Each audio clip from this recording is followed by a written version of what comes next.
The Awesome Oscillator measures momentum by comparing two moving averages of the midpoint of each candle.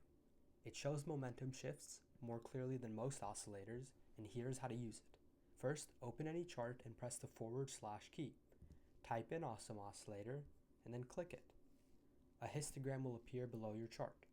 Green bars when momentum is rising, red bars when it's falling. Now, here's how to actually read it. When bars are above 0 in green, bullish momentum is going to be building. When they're below 0 in red, bearish momentum is building. The 0 line is the dividing line between bull and bear control. Now there's 3 signals that you really need to know. First is the 0 line cross, which is when the histogram crosses from below 0 to above, momentum has flipped bullish, the opposite for bearish. Second, the saucer signal. Look for 3 bars in a row, 2 red bars followed by a green bar, all above the 0 line. That's a bullish saucer, a continuation signal in an uptrend. The reverse, 2 green bars followed by a red bar below 0, which is a bearish saucer. Third is the twin peaks, which is 2 histogram peaks with the second lower than the first.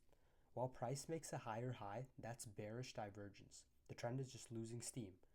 Now you can double click the indicator to open settings and change things like the colors and style, and even how it's displayed by changing it to a line, cross, or area.